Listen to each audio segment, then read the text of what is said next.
Good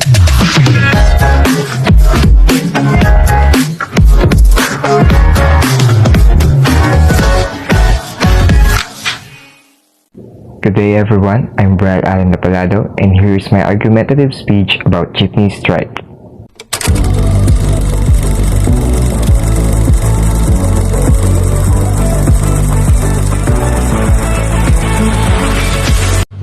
Today, I'm here to discuss an issue that affects the daily lives of millions of Filipinos, the jeepney strike. As you all know, jeepneys are a ubiquitous form of transportation in the Philippines. They are cheap, convenient, and provide a livelihood for many drivers and operators. However, recent government policies have threatened the survival of the jeepney industry, leading to strikes and protests. Today, I will present to you 3 strong arguments in favor of the jeepney strike and why we should support this cause. Firstly, the government's jeepney modernization program is unfair and impractical. Under this program, jeepney operators are required to upgrade their vehicles to meet modern standards, such as Euro 4 emissions and safety features. While this may sound reasonable in theory, in practice, it is an impossible burden for many operators. The cost of upgrading jeepney can reach up to 1 million pesos, which is an astronomical sum for many small operators who are already struggling to make ends meet.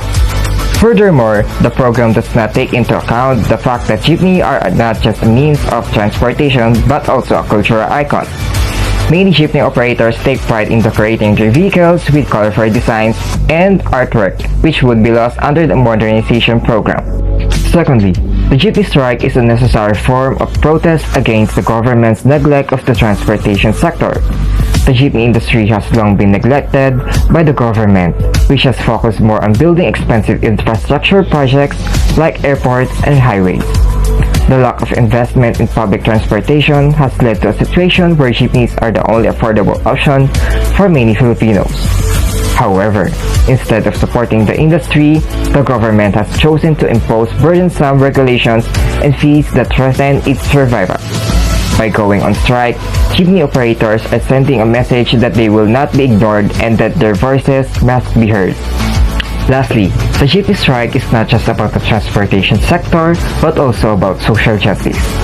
Jeepneys provide employment for thousands of drivers and operators, many of whom come from low-income families. By threatening the survival of the industry, the government is putting their livelihoods at risk. Moreover, the modernization program will lead to the phasing out of older jeepneys, which are often owned by small operators and drivers. This will lead to consolidation of the industry in the hands of a few large corporations, further exacerbating inequality.